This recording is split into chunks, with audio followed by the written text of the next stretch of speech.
Diyos na sa langit, maraming salamat po sa ganitong mahalagang oras po. Sa pamamagitan ng sa inyong dakilang kalooban, kami ay po nakatipon-tipon ito para makinig po sa inyong magandang balita po. Amang Diyos, ngayon po sa 5th day na po ito, Bible Seminar. So Ama, please help lahat ng mga tao po ito para maunawaan ano ang talagang pinakamagandang balita para sa atin po lahat ito. Ngayon po magsimula po Ama hanggang wakas, umasa sa inyong dakilang makapangyarihan kamay po. We pray in Jesus' name our Lord. Amen. Okay, today, unang Bible verse po ito, Juan chapter 9. Ebanghelyo Juan, chapter 9 po, ito sa story tungkol sa isang bulak. Pero dahil siya na po sa makikita, isang araw, makikita niya si Hesus Kristo. Kaya ang kanyang mata, bulak. Blind man. Bulak mula pagkabata.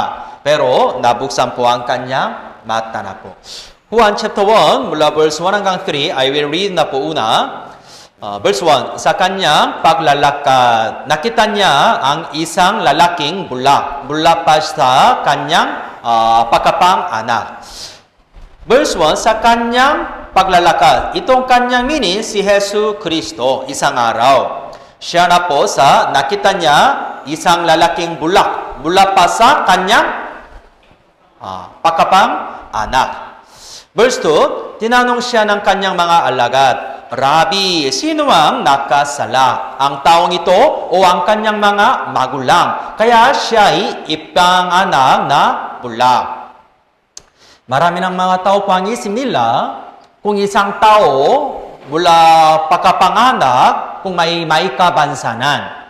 Kung gano'n ang isip nila, siyempre may kasalanan itong family. Ang magulang niya may kasalanan, may maling gawa. Kaya ang baby na ito, parang may kabansanan. Pero verse 3, sumagot si Jesus, hindi dahil sa ang taong ito'y nakasala o ang kanyang mga magulang man, kundi upang mahayag sa kanya ang mga gawa ng Diyos. Pero, ayon po sa Biblia, bulak. Especially, mula pagkapanganak, bulak. Ang ito po meron na sa spiritual message. Lahat ng mga tao, spiritually, bulak. Spiritually bulak. Spiritually bulak meaning makasalanan po.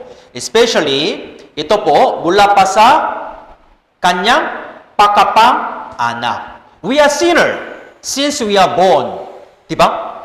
Walang choice. Since we are born, we are sinner. Ang anak ko, apelido niya, ano ba? Lee. Bakit? Ang tatay niya Lee. Diba? Bakit ang tatay niya Lee? Ang lolo niya Lee. Diba? That's why lahat ng family, yes, apelido niya, Mr. Lee family. We are sinner, makasalanan po. Bakit? Dahil ang tatay nyo, makasalanan. Tatay nyo, makasalanan. Ang pinakatatay, si Adan, ang nanay, Eva, makasalanan. Kaya lahat ng mga tao po, we are born in sinner. We are inborn sinner. Isang lalaking bulak, meaning makasalanan spiritually, mula pa sa kanyang pagkapang-anak. That in his case, ano ba? Physically bulak. Pero in our case, ano ba? Spiritually bulak, meaning makasalanan po. Verse 6, 7, and 11, basahin po natin sabay-sabay. Nang masabi niya ang mga bagay na ito, siya ay dumura sa lupa at gumawa ng puting mula sa dura at pinahiran ng putik ng mga mata ng lalaki. Verse 7, at sinabi sa kanya, humayok ka, maghugas ka sa imbakan ng tubig ng Siloam, ng kahulugan ay sinugo.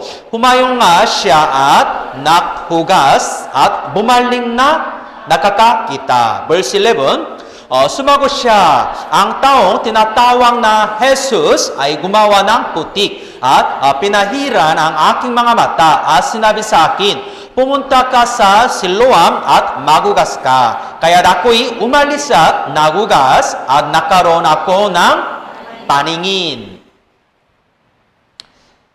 may awa ng Diyos. May talagang pag-ibig ni Jesus Kristo. That's why si Jesus dumura sa lupa, gumawa ng puting mula sa dura, pinahira ng puting ng mga mata ng lalaki. Tapos sinabi niya, humayo ka, magugas ka ng imbakan ng tubig sa Siloam. Kaya humayo nga siya at nagugas sa bumalik na nakakakita. Nakakakita. Mula pagkapanganak, bulak. Diba? Hindi ko pa alam ilang taon itong lalaki. Pero, mamaya sinabi ng magulang, sapan ng kanyang edad. Meaning more than 20. O parang 30 years old. Meaning, habang ang kanyang buong buhay, bulak pa. Bulak pa rin, di ba? He never experienced, nakikita mga kulay, ang mga magandang mga bulaklak, hindi. Lahat parang itim. Lahat itim, di ba? Walang makikita. Pero itong isang araw, dahil siya na po sumunod ng salita ni Yesu Kristo, humayong nga siya at nagugas at bumaling na nakakakita.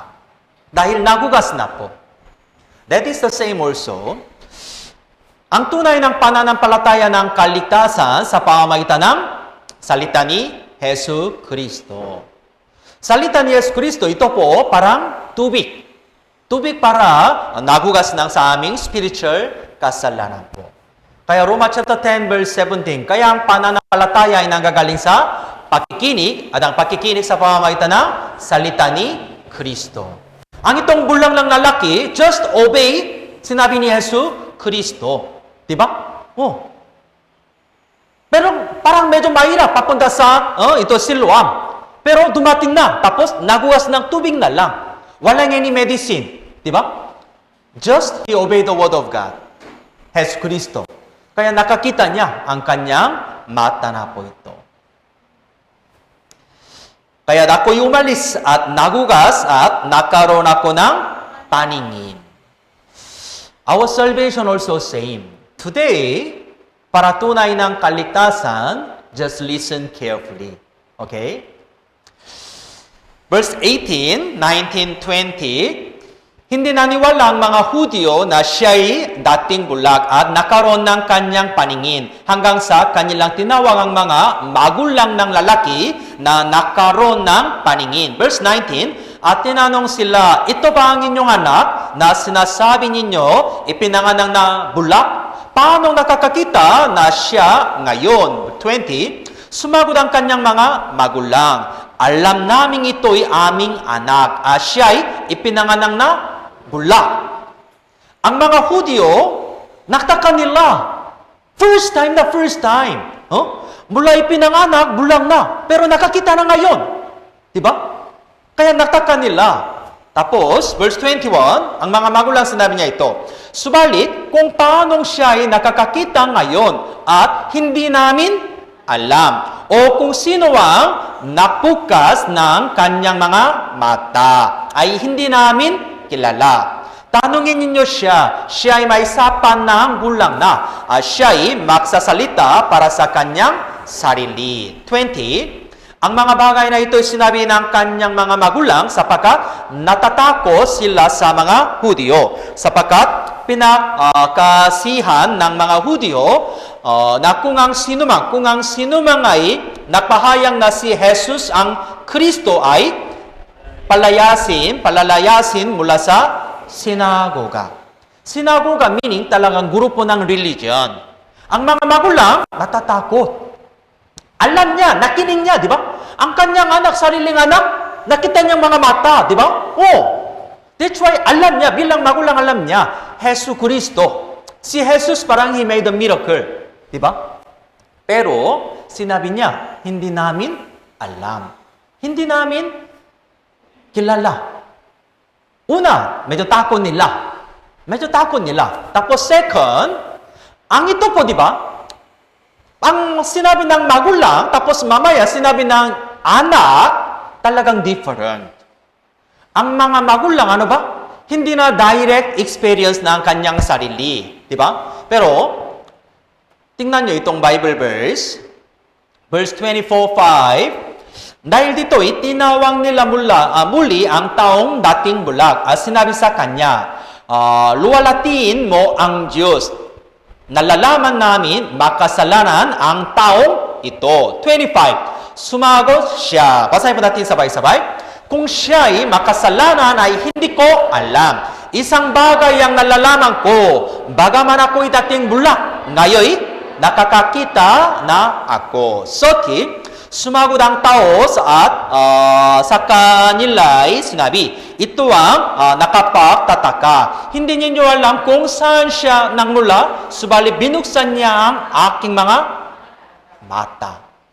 Verse 25. Today I want to emphasize this verse 25. Sumagot siya. Itong bulag, di ba? Mula ipangana, bulag niya. Pero in his case, ang kanyang sariling experience. Di ba? Hindi magulang. Ang kanyang sariling experience. Kaya sinabi niya, kung siya'y makasalanan ay hindi ko alam. Isang bagay ang nalalaman ko. Bagaman ako'y dating bulag. Buong buhay ko ako na dating bulag, makasalanan. Pero ngayon, ano ba? Nakakakita na ako. Kanina mga magulang, anong sinabi niya? Hindi namin alam. Hindi namin alam. Di ba? Pero ngayon itong magulang, alam niya. Dati ang bilang bulag, sobrang mahirap. Ang kanyang buhay, di ba? Tingnan mo, ito na parang bulag game. Tingnan mo.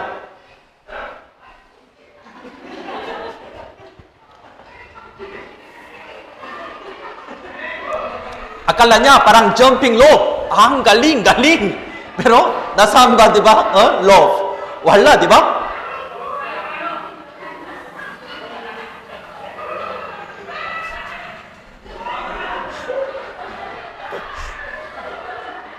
Ito po, yes, pananampalataya ng bulag. Blind faith. Blind faith na po, blind faith.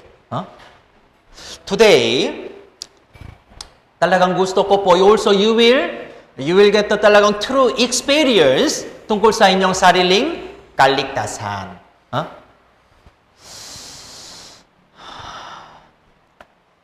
Ano ang tunay ng kaligtasan? Ano ang tunay ng kaligtasan?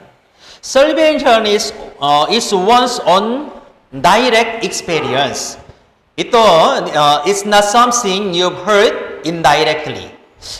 Tama ba, Tagalog ito?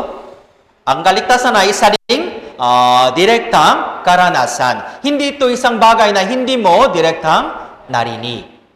Halimbawa, have you experienced to eating kimchi? Kimchi. O kimchi-jjigae.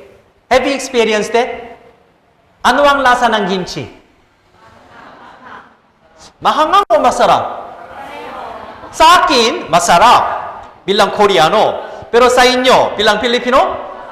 Mahangang daw. Mahangang, di ba? Kung ikaw na talagang you experience eating kimchi, directly you will say that. Oh, pasta mahangang. Pero walang experience. Ano?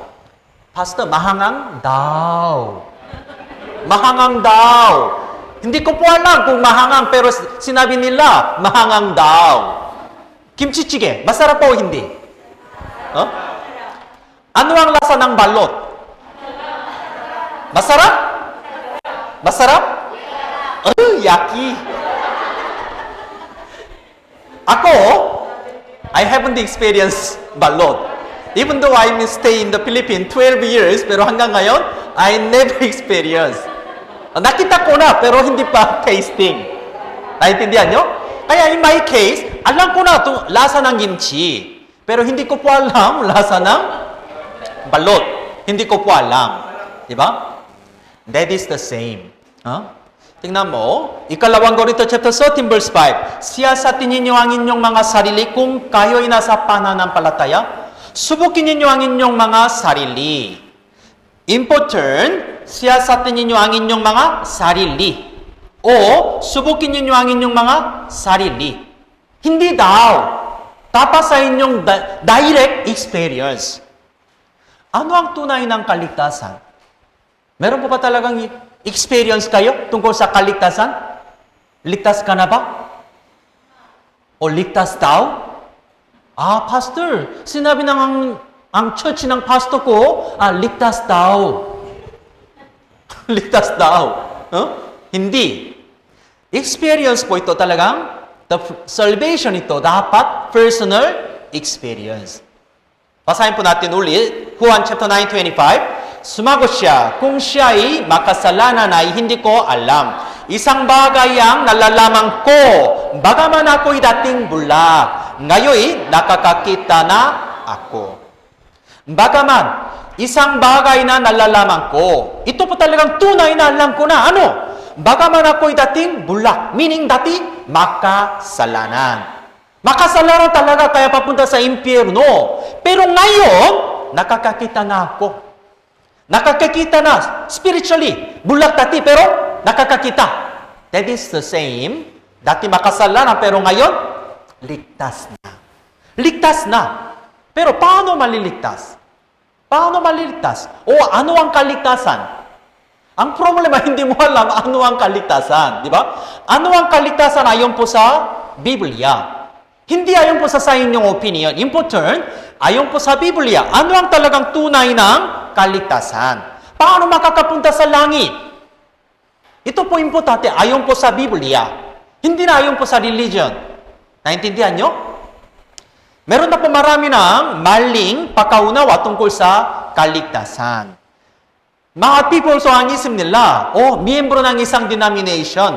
Dati ako ibang religion, pero ngayon, change na ngayon. That's why ngayon ako na belong to sa isang denomination. Change na lang denomination o religion, pero hindi pa ligtas. Bakit? Makasalanan pa rin. Kahit change na religion, pero makasalanan pa rin, di ba? Kung makasalanan, hindi pa ligtas. O, second, naging palasamba at may mga gawain sa church. Laging palasamba. Papunta sa church, may sigasig para sa Diyos. Kaya may mga gawain sa church, mga ministry ng church. Matagal na. Pero, may problema. Anong problema? Kasalanan. Kaya mga gawain sa church, pero nasa inyong bahay, ano ba? Marami ng kasalanan. Minsan, church na away. Kaya, ito din po, maling pagkaunawa. O, nawalang mga bisyo. Dati droga, alak, sigarilyo, mga babae, lalaki, laging tungi, papunta sa sabungan. Parang ganito, marami ng mga bisyo, pero ngayon, walang bisyo na. I already stop. Kung walang bisyo, ligtas na ba? Ang problema, kahit medyo malinis na sa inyong gawain, pero ano ba sa inyong puso mo? Still, puno ng kasalanan.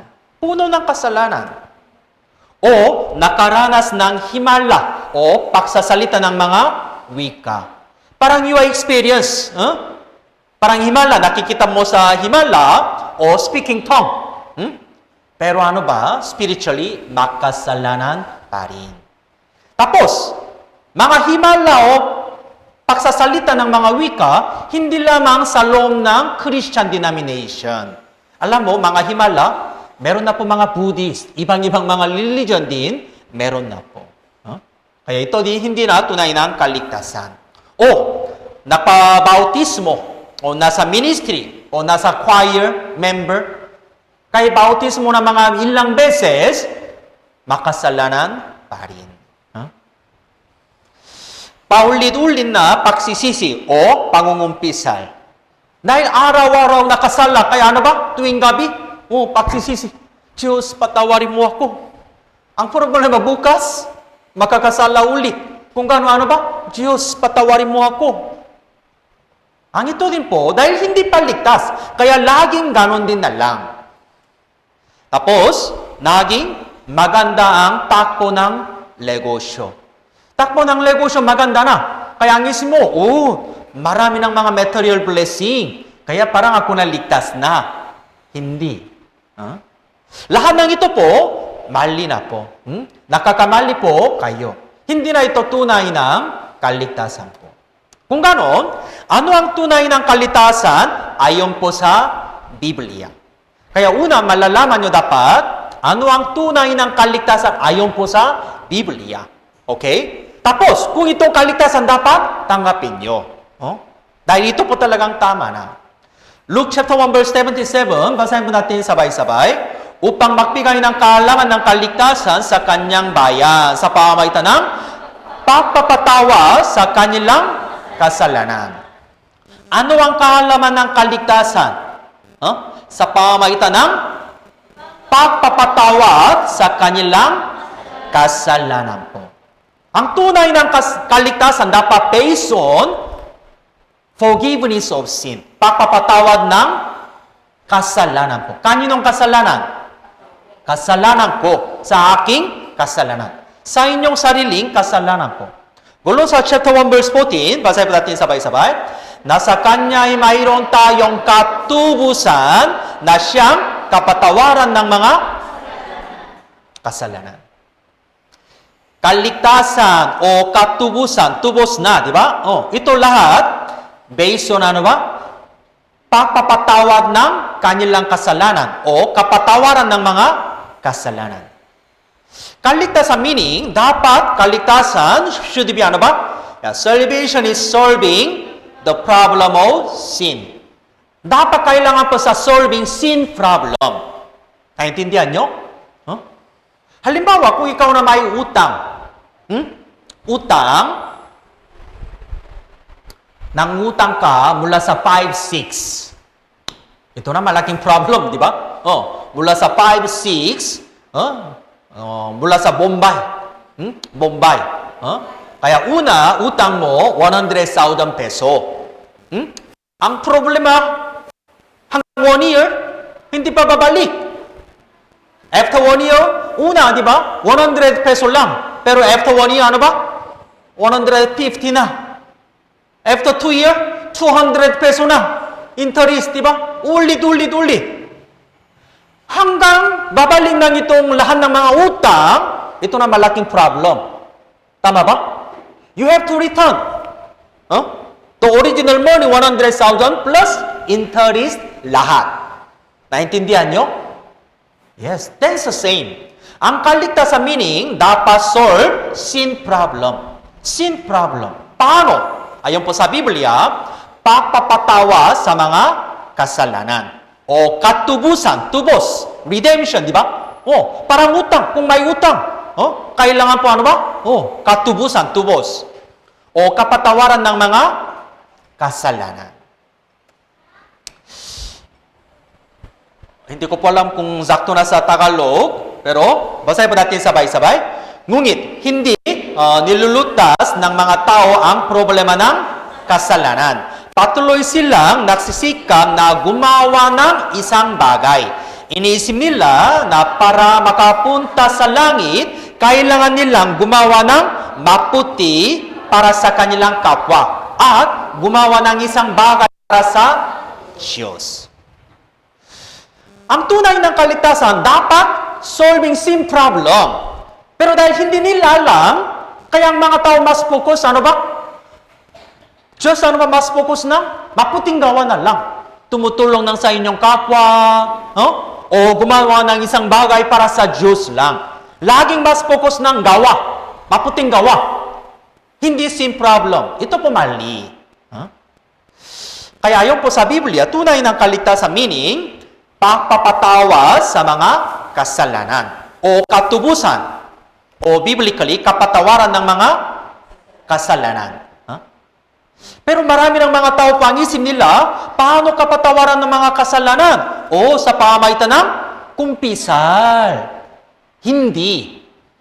Hindi pwede kumpisal. Siyempre, honestly, di ba? Mula pagkabata hanggang ngayon, laging kumpisal, di ba?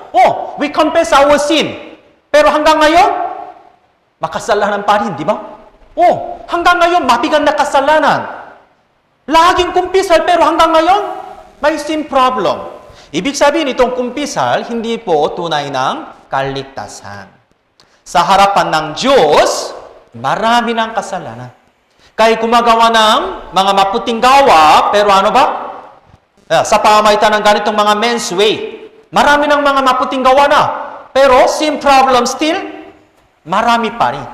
Hindi pwede po itong ganitong mga gawain. Still, we are sinner na. Still, we are sinner. Kaya, question, paano ko matatanggap ang kapatawaran sa mga kasalanan ko? Paano ko matatanggap ng kapatawaran sa mga kasalanan ko? Paano? Ito po importante. Paano? Huh? The Bible teaches that. Paano? Sinabi ng Biblia, sino ang makapagpapatawad ng mga kasalanan maliban sa Diyos? Marcos chapter 2 sinabi niya ito, sino ang makapagpapatawad ng mga kasalanan maliban sa Diyos? Diyos lang. Paano? Sa pamamagitan ng biyaya ng Diyos o pag-ibig ng Diyos. Kaya today, I will teach na po ang itong biyaya ng Diyos o pag-ibig ng Diyos. Kaya ito, paano pinatawad ng Diyos ang ating mga kasalanan? Same, paano ko matatanggap ang kapatawaran sa mga kasalanan ko? Naintindihan nyo? This is the same. Basahin po natin ulit. Paano pinatawad ng Diyos ang ating mga kasalanan? O, paano ko matatanggap ang kapatawaran sa mga kasalanan ko? Para mas maunawan ito, dapat malalaman nyo ang Diyos ay may dalawang katangian. Ang katangian ng Diyos, bilang mga Pilipino, laging ang isip natin po, ang Diyos ay pag-ibig. God is good, God is love. Pero, sinabi ng Biblia, God is hostisya. Yes, tama po, God is love. May pag-ibig ng Diyos. Pero dapat malalaman nyo, isa pang katangian ng Diyos, hostisya. That's why God hates sin. God hates sin. Yes, God loves lahat ng mga tao. Diba? Pero God hates your sin.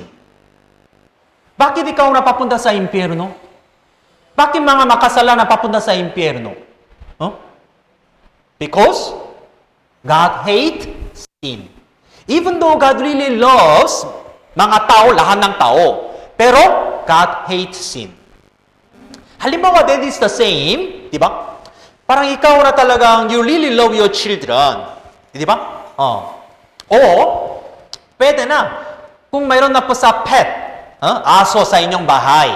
Yes, you really love your pet, aso. Ang problema, kung malinis na ang kanyang balat, okay naman. Pero, ang kanyang balat, marami ng tae. Marami ng tae. Gusto mo po siya na pumasok sa inyong kwarto? Even though you love your dog, pero hindi pwede. Aso, hugas mo na. Hindi pwede. Diba? That is the same. Even though God really loves lahat ng mga tao, pero God hates your sin. Dahil sa kasalanan mo, kaya papunta sa impyerno. God is hostisya. Hukom na matuwid. That's why may kautusan ng Diyos. Tapos papunta sa impyerno po. Pero ang pag-ibig ng Diyos, ano ba ito? Biyaya ng Diyos para makakapunta sa langit po ito. Ito po, katangian, dalawang katangian ng Diyos. Roma chapter 6:23, ang itong Bible verse in-explain po tungkol sa hostisya ng Diyos. Sapagkat ang kabayaran ng kasalanan ay kamatayan. Pagkatapos ng kamatayan, ano ba? Hebrew 9:27, at yamang itinakda sa mga tao ang mamamatay na minsan. Yes, dahil sa kasalanan, ang kabayaran ng kasalanan ay kamatayan. Kaya lahat ng tao po mamamatay na minsan. Pero, pagkatapos nito ay ang paghukom. Ibig sabihin, impyerno po. Impyerno. Pero, pag-ibig ng Diyos, ano ba ito? Juan chapter 3:16, sapagkat gayon na lamang ang pag-ibig ng Diyos sa sanlibutan na ibinigay niya ang kanyang tanging anak upang ang sinumang sa kanya ay sumasampalataya ay huwag magpahamak, kundi magkaroon ng buhay na walang hanggan. Upang ang sinumang sa kanya ay sumasampalataya ay huwag magpahamak. Huwag magpahamak. Kanina ito may paghukom, meaning mapahamak, impyerno. Pero sa pamamagitan ng pag-ibig ng Diyos, huwag magpahamak, kundi magkaroon ng buhay na walang hanggan po. Hostisya ng Diyos. Yesterday, Did you remember that? Itong picture, isang Muslim country, isang kabataan, talagang bata na, di ba? Parang 5 years old. Bata. Pero dahil sa gutom na gutom, ang dukha na talagang family niya. That's why, ninanakaw niya sa isang tinapay. Pero ayon po sa batas ng Muslim country, ano ba? Dapat pinutol na ang kanyang kamay na. Ang bata na ito ay nang nanakaw ng isang peraso ng tinapay at pinutol ang kanyang kamay. Diba? Pero ano ang batas ng Diyos?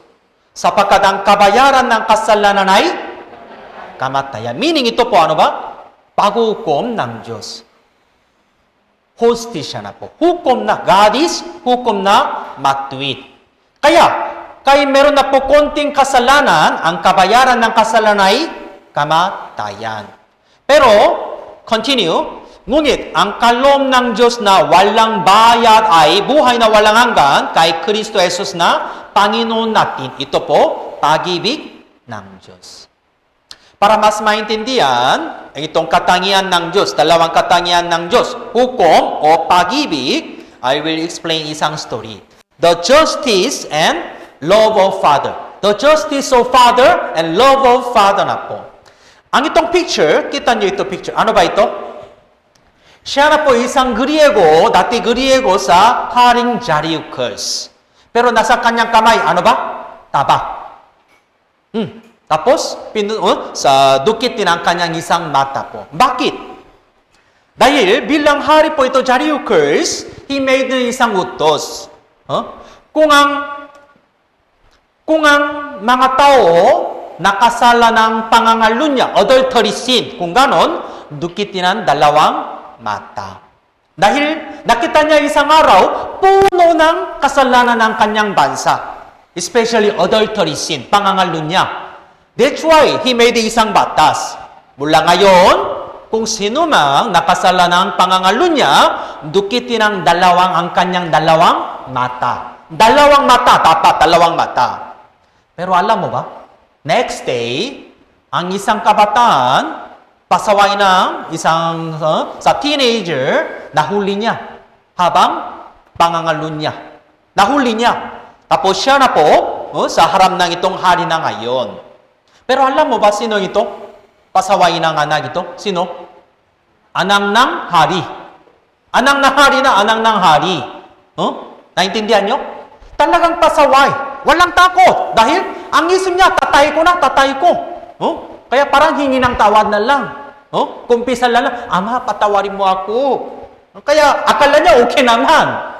Pero ang problema, he already declare na batas ng ang kanyang bansa. May batas, dukitin ang dalawang mata. Oh, anak ko, sige, okay, ikaw na lang. Go home na lang. Pwede ba? Kung gano'n sumisira ng batas. Tama ba? That's why bilang hari, hindi pwede just go home. Kaya he decided na, may batas na. Kaya dukitin mo ang kanyang mga mata. Kaya mga sundalo, yes, with knife.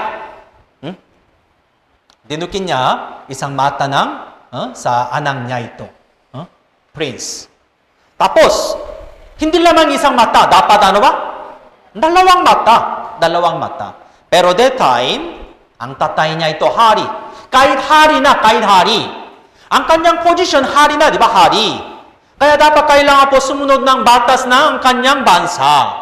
Pero, same time also, tatay niya. Di ba? He is the father of his son. Kaya kawawa na talagang kawawa. That's why, do you know, anong nangyari ba? Sa halim ng isang mata ng kanyang anak, yes, he said isang mata ko na lang. Sa aking mata na lang. He decided talaga. Jariucus, yes, siya na po position bilang hari. Diba? O, same time also, father na. Bilang hari, dapat sumunod ng hostisya, may hukom. Pero bilang father also, may awa, may pag-ibig ng Diyos. Hostisya, dukitin ang dalawang mata. Pero, bilang pag-ibig ng ama, ano ba? Dukitin ng mata ng ama. That's why, ang isang mata po ito, mata ng anak niya. Tapos, ang isa pang mata ito, mata ng tatay. Ibig sabihin, dukitin ng dalawang mata na. Kaya, di ba? Kaya nakanap po, batas ng ang kanyang bansa. Tapos, nakanap po, pag-ibig ng ama ito. Naintindihan nyo? That is the same. We can understand, ang Diyos ay hukom na matuwid. Tapos, ang Diyos ay pag-ibig po. Kanina I explained that, ang Diyos ay may dalawang katangian. Dalawang katangian, pag-ibig ng Diyos o hostisya ng Diyos. Especially hostisya ng Diyos yesterday. Ano ba? Ang Diyos ay hukom na matuwid, kaya makasalanan napapapunta sa impyerno. Kaya natatakot na, di ba? Natakot kagabi. Dahil, bilang ako na makasalanan papunta sa impyerno. Kaya natakot na. Pero today, I will teaching po ito, ang Diyos ay pag-ibig. Pag-ibig ng Diyos. Ano ang talagang pag-ibig ng Diyos? Sapagkat ang kabayaran ng kasalanan ay kamatayan. Pero, ngunit, ang kaloob ng Diyos na walang bayad ay buhay na walang hanggan, kay Kristo Jesus na Panginoon natin. Ang pag-ibig ng Diyos meaning, may buhay na walang hanggan. Paano? Kay Kristo Jesus na Panginoon natin. Paano pinatawad ng Diyos ang ating mga kasalanan? O, paano ko matatanggap ang kapatawaran sa mga kasalanan ko? Yes. There is the way, the forgiveness, o pinatawad ng Diyos ang ating mga kasalanan. Paano ba? Paano pinatawad ng Diyos sa aming kasalanan? Hebrews chapter 9:22. This Bible verse really important today. Basahin po natin sabay-sabay. Sa katunayan, sa ilalim ng kautusan, halos lahat ng mga bagay ay nililinis ng dugo. At kung walang pagtanang ng dugo, ay walang kapatawaran ng mga kasalanan. Tingnan nyo, may kapatawaran ng mga kasalanan. Paano? Kung may pagtanang ng dugo. Kung may pagtanang ng dugo. Bakit dugo? Because Leviticus chapter 17 verse 11, sapagkat ang buhay na laman ay nasa dugo. At aking ibinigay sa inyo sa ibabaw ng dambana upang ipantubos sa inyong mga kaluluwa, sapagkat ang dugo ay siyang tumutubos dahil sa buhay. Dugo, buhay, parehas na po. Ang dugo ay siyang tumutubos dahil sa buhay. Naintindihan nyo? Mula sa aming katawan, pinaka-importante, dugo. Dugo po, dugo.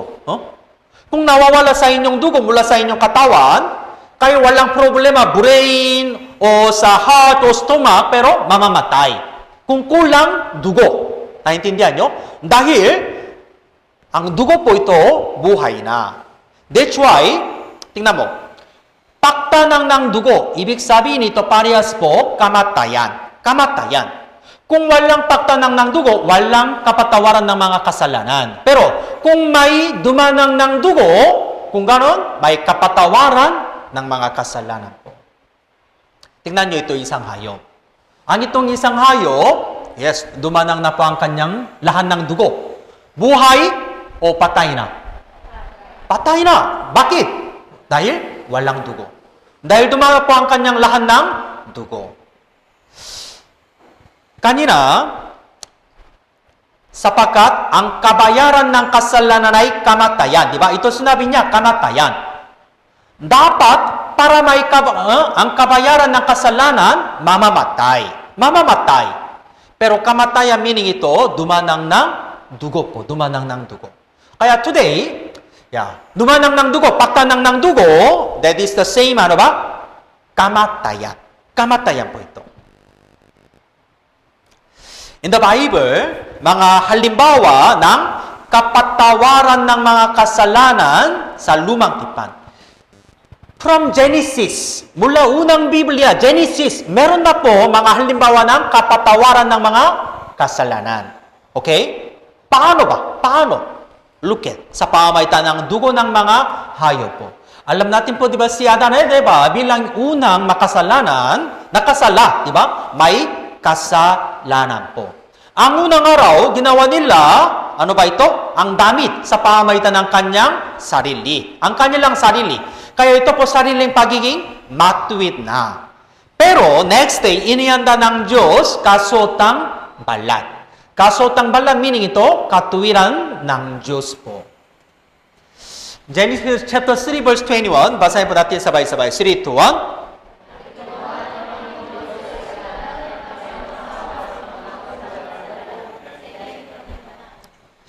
At iginawa ng Panginoon Diyos si Adan at kanyang asawa ng mga kasotang balat. Kasotang balat. At sila'y dinamitan. Kasotang balat sa pamamagitan ng mula sa hayop po. Diba? Mula sa hayop. Katulad ng itong tupa, gambing, o baka. Parang ganito, malinis ng hayop. Tapos, dinamitan po ito, dinamitan. Actually, ang itong damit para Adan at Eva, hindi para sa katawan lang. Kung para sa katawan, tingnan mo, may damit nila. Diba? May damit nila, pwede po ang sariling damit. Pero sa paningin ng Diyos, mas malaking problem, ano ba ito? Kasalanan. Kasalanan. Sinabi ng Biblia, kung walang pagtanang ng dugo, walang kapatawaran ng mga kasalanan. That's why God killed ito isang animal, manlinis ng hayop para may kapatawaran ng kasalanan ng Adan at Eva po. Meron na po marami ng halimbawa. Uli dito sa anak ni Adan at Eva, Abel at Cain. Isang araw po si Cain, inihanda niya isang handog sa pamamagitan ng bunga ng lupa. Bunga ng lupa, ibig sabihin, mga bigas o papaya, mga prutas, parang ganito. Si Cain, talagang masipag po. Bilang farmer, talagang masipag, cultivate na. Nagtanim, nag-ani. Pero God accept handog ni Abel. Ito sa pamamagitan ng isang hayop po. Hindi Cain. Bakit? Handog ni Cain, walang dugo. Walang dugo. Actually, Cain and Abel lahat makasalanan. Lahat ay makasalanan anak ni Adan. Diba? Pero God accept handog ni Abel. Bakit? Both of them makasalanan. Anak ni Adan. Diba? Lahat makasalanan. Pero God accept, tinanggap ng Diyos, handog ni Abel lang. Why? Dahil doon po may dugo. Sinabi ng Biblia, kung walang pagtanang ng dugo, walang kapatawaran ng mga kasalanan. Mga Israelita also same. Sa pamamagitan ng itong tabernacle, once a year, yes, they offered dugo ng mga hayop po. Tingnan mo, ito Leviticus chapter 13, kung ang buong kapulungan ng Israel ay makasala. Kung gano'n, verse 14, kapag nalaman ng kasalanan ng kanilang nagawa, ang kapulungan ay magdadala ng isang guyang toro bilang handog pangkasalanan. At dadalhin ito sa harapan ng toldang tipan. 15, ipapatong ng matatanda ng kapulungan ng kanilang kamay sa ulo ng toro at harapan ng Panginoon. At, ano ba, importante? Papatayin ang toro sa harapan ng Panginoon. Isang araw, bilang makasalanan, dadalhin niya isang malinis ng hayop. Ipapatong ang kanyang kamay, tapos papatayin na po sa harapan ng Diyos. Kung namatay na hayop, kung ganon, pagkatapos, dadalhin ang dugo ng toro. Dugo ng toro. At pari ay gagawa ng paktubos para sa kanila. At sila'y, ano ba? Patatawarin. Dahil sa dugo ng hayop, meaning, dahil sa kasalanan ng Israelita, ang malinis ng hayop namatay sa halim ng Israelita. Diba? That's why ito po isang paraan paano napatawad ng Diyos ang kasalanan ng Israelita. Verse 22, kapag ang isang pinuno ay nakasala, kung ang sinumang pangkaraniwang tao sa mga mamamayan ay makasala. Kung ganon, Ngayon gagawin ng pari ang pagtubos para sa kanila. Para sa kanyang kasalanan ay kanyang nagawa at siya'y patatawarin. Sa pamamagitan ng dugo ng mga hayop, ang mga malinis ng hayop, namatay na po dahil sa kasalanan ng tao. Even Exodus chapter 12 verse 12, ang story ng Exodus, especially verse 13, ang dugo ay magiging sa inyo'y isang tanda sa mga bahay na inyong kinaroroonan. Kapag aking nakita ang dugo, lalampasan ko kayo at walang salo na papatay sa inyo. Importante, kapag aking nakita ang dugo, lalampasan ko kayo. Bakit may dugo na doon? Dahil isang hayop namatay na sa halim ng tao po. Kaya tingnan nyo, palang ganito, malinis ng tupa, kambing, kordero, o kay kalapati, pwede na po. Kay matatanda, marami ng kasalanan. Kay mga bata din, may kasalanan, di ba? Kaya lahat ng mga makasalanan, kailangan po dadalhin nila malinis ng hayop. Isang guyang toro dapat na walang kapintasan. Isang lalaking kambing na walang kapintasan. Isang babaeng kambing na walang kapintasan. Isang kordero na walang kapintasan. Dapat malinis ng hayop. Bakit? Ang tao po maruming kasalanan. Kaya kailangan po malinis ng hayop. Naintindihan nyo? Kaya pupunta siya sa tabernakulo kasama ng hayop. Tapos ipapatong ng kamay. Kung ganon, ang kasalanan lumilipat kay ito hayop po. Kung may kasalanan kay tao, ang kabayaran ng kasalanan ay kamatayan. Ang kasalanan po sa kanya, itong tao, kung ganon dapat siya na mamamatay. Tama ba? Pero sa paningin ng Diyos, ang kasalanan lumilipat kay hayop. Kung ganon, ang kabayaran ng kasalanan ay kamatayan. Kaya sa halim ng tao, ang hayop namatay na po. Kung mga tao na mamamatay, siya na pupunta sa impyerno. Diba? Pero sa halim ng tao po, ang hayop namatay na po. Parang ganito po, video clip. Tingnan nyo ito.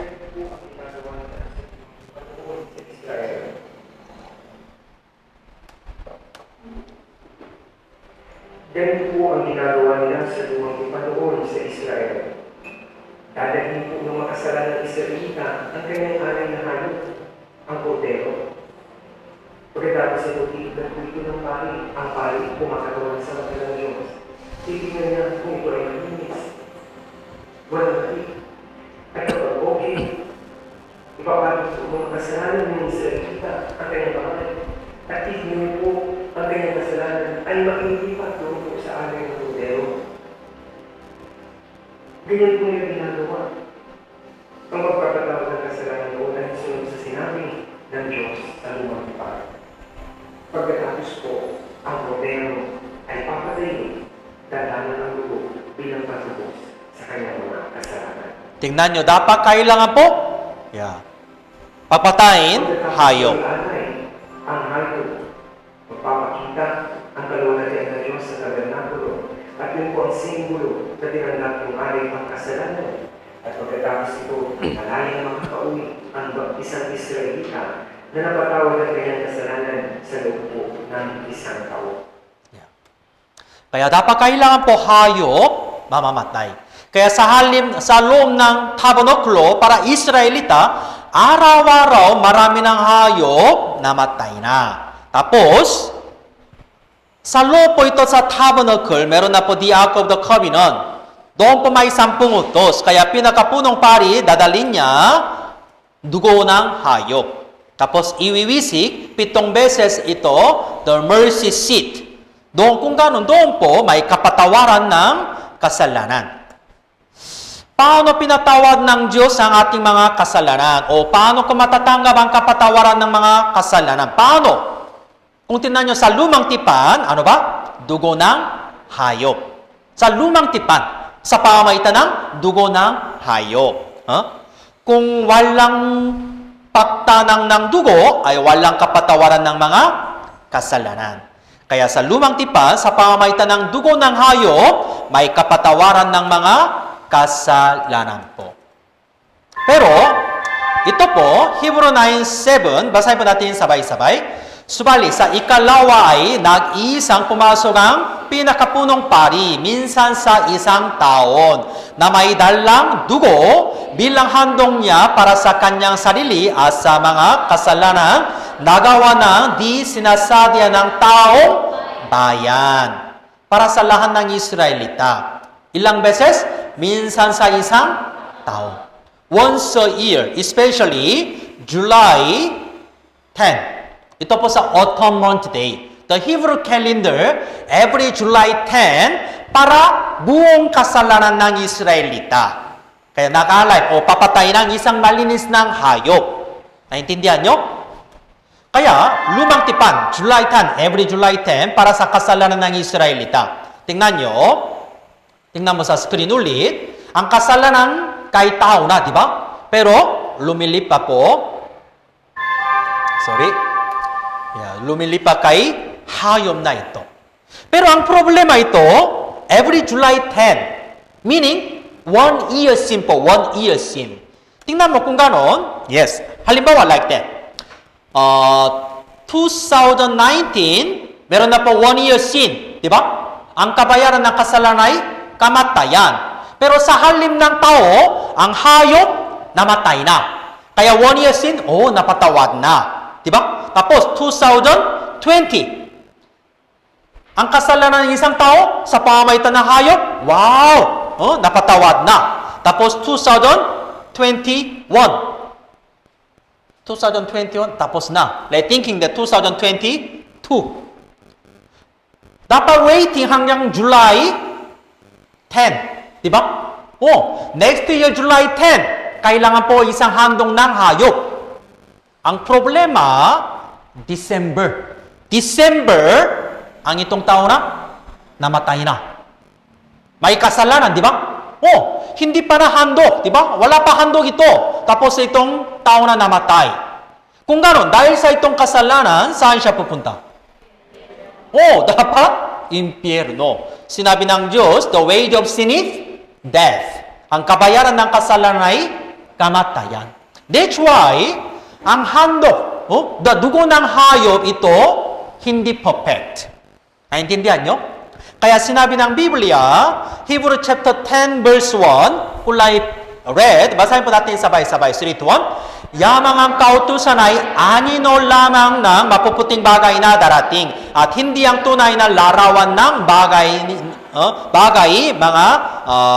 bagay na ito. Yamang ang kautusan. Itong kautusan here, Hebrew chapter 10:1, ito po, handong ng hayop. Dugo ng hayop. Ito po, ano ba? Anino lamang. Anino ng mapuputing bagay na darating. Hindi ang tunay na larawan. Meron na po ito, di ba? Anino. Ano ba ito, anino? Cross. Ang itong hayop po, lumang tipang hayop ito, parang anino lang, anino. Anong anino? Anino ito para Jesu Kristo po. Jesu Kristo. Hebrew chapter 10 verse 3 and 5, basahin ko po. Ngunit sa pamamagitan ng mga handong na ito'y ay may pagpapaalala ng mga kasalanan taon-taon. Kaya every July 10, di ba? Kailangan po ito handog. Pero verse 4, sapagkat hindi maaaring mangyari na ang dugo ng mga toro, ang mga kambing, ay makapag-alis ng mga kasalanan. Hindi maaaring mangyari. Bakit? Dahil anino lang. Anino. Kaya verse 5, kaya pagdating ni Kristo sa sanlibutan ay sinabi niya, hindi mo naisang alay na at handog, ngunit ipinaghanda mo ako ng isang katawan. Dati hayop. Pero ngayon kailangan po, isang malinis ng katawan. Kaninong katawan? Katawan ni Kristo. Katawan ni Kristo. Actually, we know that, diba? Jesus Christ, siya na po anak ng Diyos. Una nasa langit. Mula pa simula, may Trinity God. Diyos ng Ama, Diyos ng Anak, Diyos ng Holy Spirit. Di ba? Pero bilang isang tao, Diyos ng anak, Hesus Kristo, siya na po pumarito itong sanlibutan. Bilang Lamb of God. Jesus Christ siya na po, Lamb of God. Lamb meaning, ano ba? Nasa lumang tipang, tupa meaning, ano ba? Para dugo. Para may kapatawaran ng mga kasalanan. That's why, the animal sacrifice in the Old Testament, ito po, shadow, anino of the real sacrifice of Jesus Christ. Kaya ngayon, para sa atin, para sa buong mundo po ngayon, yes, para sa ating kasalanan, dugo ni Hesus Kristo po. Sakripisyo ni Hesus Kristo. May marami ng kasalanan, di ba? Hindi pwede papunta sa langit dahil sa marami ng kasalanan. Pero may katuwiran ng Diyos. Paano ba? Sa pamamagitan ng dugo ni Hesus Kristo. Kaya sa aming kasalanan, mawawala. Will be forgiven, already forgiven sa pamamagitan ng dugo ni Hesus Kristo po. Jesus Christ, dugo ni Jesus lang, hindi pwede iba. Unang Timoteo chapter 2 verse 4 to 6, ang Diyos na nangnanais na ang lahat ng tao ay maligtas at makarating sa pagkakilala ng katotohanan. Sapagkat may isang Diyos at may isang tagapamagitan sa Diyos at sa mga tao. Sa Diyos at sa mga tao, ano ba? Una sa Diyos, sa pagitan ng Diyos at tao, marami ng kasalanan, di ba? Pero, dahil sa ating kasalanan, kaya, ano ba? Isang tagapamagitan. Sino ito isang tagapamagitan? Sa Diyos at sa Ama? Ang taong si Kristo Jesus, na ibinigay ang kanyang sarili na pantubos na lahat, at siyang patuto sa tamang panahon. Ayon po sa Biblia, ang taong si Kristo Jesus, hindi kibuloy, okay? O hindi Mama Mary, o hindi ang sangong sa Korea, hindi ibang tao, taong si Hesus Kristo po. Siya lang tagalang isang tagapamagitan para sa ating lahat ng kasalanan. Kaya tingnan nyo, sa pamamagitan ng dugo ni Hesus Kristo, napatawad na po sa amin na lahat ng kasalanan. Jesus, Juan chapter 1 verse 3 and 5, unang Juan chapter 3 verse 5, nalalaman ninyo na siya ay Jesus na hayag upang ang magalis ng mga kasalanan. Yes, tama na. Pero importante, sa kanya kay Jesus, may kasalanan o wala? Walang kasalanan. Ito po talagang condition po. Kung may kasalanan, hindi pwede isang tagapamagitan. Bakit? Siya ating maruming tao na, di ba? Ako na makasalanan marumi, di ba? Sa harapan ng Diyos. Pero, bilang isang tagapamagitan, kung Jesus din may kasalanan, hindi pwede. Di ba? Kanya na, di ba? Dapat walang kapintasan. Walang kapintasan lahat. That's why kahit Jesus Kristo din, dapat walang kapintasan. Pero may question, si Jesus ay tao pa rin. Di ba? Tama, tao pa rin. Kung ganon, bakit walang kasalanan? May tao ba walang kasalanan sa mundong ito? Oh? May tao ba walang kasalanan? Pakitaas na kamay, sino ang walang kasalanan? Wala, di ba? Lahat ay kasalanan. Bakit? Dahil lahat ng tao mula kay Adan. Mula kay Adan, kaya lahat ng tao makasalanan. Pero si Jesus na tao pa rin. Pero bakit walang kasalanan? Because lahat ng tao pumula kay Adan. Diba? Kaya mula ipinanganak, yes, kasalanan. At ipinaglihi ako ng aking ina sa kasamahan. Kaya mula ipanganak ko, makasalanan. Pero Jesus Christ, siya lang different. Bakit? Si Jesus Christ, lahat ng tao po mula kay Adan. Kaya lahat ng tao po makasalanan. Pero si Jesus Kristo, hindi mula kay Adan. Hindi. Naintindihan nyo? Yes. Sinabi ng Biblia. Isaiah chapter 7, verse 14. Basahin po natin sabay-sabay. 3, 2, 1.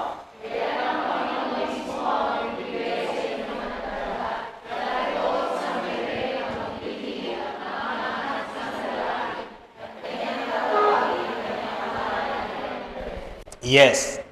Ayon po sa Biblia, Isaiah chapter 7 verse 14, isang birhen at ang maglilihi, ang manganganak ng isang lalaki. Ang kanyang pangalan, Emmanuel. Ayon po sa Isaiah chapter 7:14, tingnan nyo, Matthew chapter 1, 18 to 21. Ganito ang pagkapang-anak kay Hesu Kristo nang si Maria na kanyang ina ay nakataktang ikasal kay Jose. Bago silang magsama, si Maria ay natulasang magdadalang tao sa pamamagitan ng Espiritu Santo. Meaning, si Maria birhen pa rin. Walang experience. Walang sexual contact with Jose. Naintindihan nyo? Birhen pa rin. Pero suddenly, ang kanyang tiyan magiging malaki. Buntis na. Bakit? Sa pamamagitan ng Espiritu Santo. Siya ay manganganak ng isang lalaki at ang pangalan itatawag mo sa kanya ay Jesus, sapagkat ililigtas niya ang kanyang bayan na kanilang mga kasalanan. Kaya Jesus Christ, siya na po hindi mula kay Adan. Kung siya di mula kay Adan, dugo ni Adan. Kaya makasalanan pa rin. Diba? Pero Jesus Christ physically, walang contact with Adan. Kaya Jesus Christ, malinis na po. Kaya Biblia sinabi niya, sa kanya'y walang kasalanan. Sa kanya'y walang kasalanan. Tapos, unang Timoteo chapter 1:15, tapat ang salita na nararapat tanggapin ng lubos na si Kristo Jesus ay pumarito sa sanlibutan upang iligtas ang mga makasalanan na ako ang pangunahin sa mga ito. Tapat ang salita. Talagang tapat na ito ang salita. Dapat nararapat tanggapin ng lubos na si Kristo Jesus ay pumarito sa sanlibutan. Jesus Kristo una, nasa langit. Kasama ng Diyos ng Ama. Bilang Diyos ng anak, di ba? Pero siya na po, pumarito sa sanlibutan bilang isang tao upang iligtas ang mga makasalanan. Sino ang makasalanan? Sino? Yes. Ibig sabihin, Jesus Kristo, pumarito itong sanlibutan upang iligtas? Yes, ako. Sa bawat ng tao po bilang makasalanan. That's why Jesus Christ siya na po, namatay na po parang ganito. Nasa krus, dumadaan kanyang lahat ng dugo. My question, Ate Jessica, ano ang tama ito? Bakit naparito si Jesus sa mundo? Number 1, para gawin tayong mayaman. Number 2, para magpagaling ng sakit. Magpagaling ng sakit. Okay. Zillian, ano ang tama? Magpagaling ng sakit. Okay. Zillian and Ate Jessica, please read ito. Loudly voice. Okay? Pakiisip mo tapos, ano ang tamang sagot? 3, 2, 1. Dalawa lang. 3, 2, 1.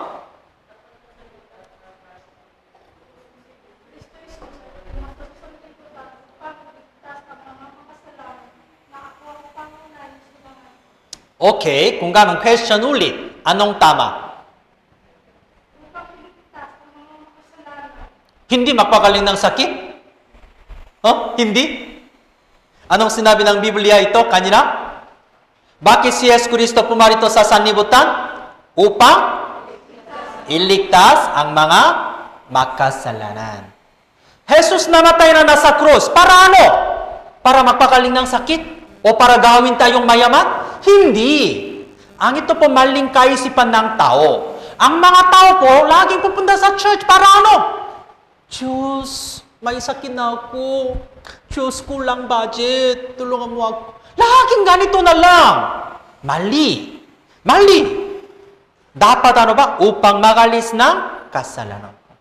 Dapat para ano ba? Tinubos sa aming kasalanan. Kaya si Jesus Kristo, pumarito itong sanlibutan.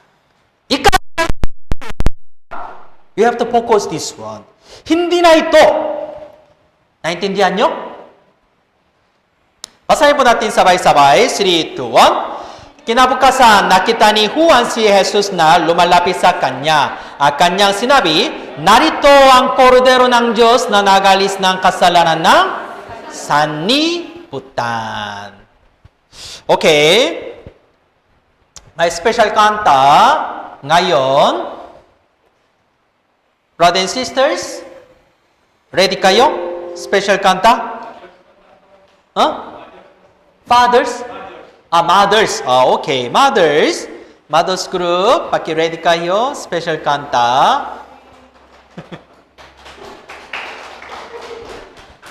Ready ka na ba?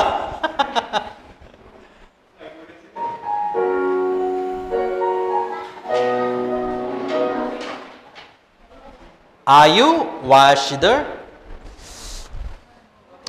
Are you washed in the blood? Halika kayo mga mothers.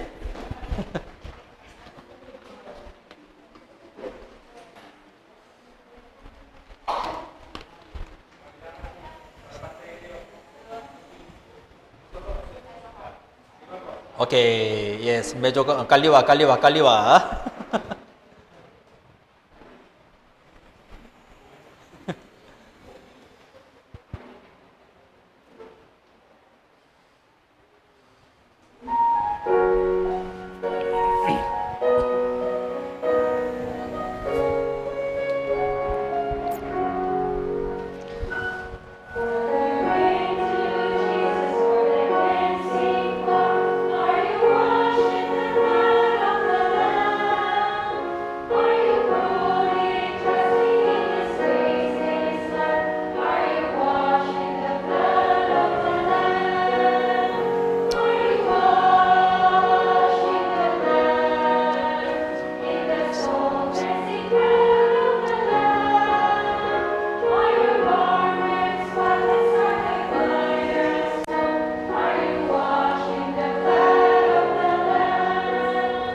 Uli po, sa Juan chapter 1:29, kinabukasan, nakita ni Juan si Jesus na lumalapit sa kanya.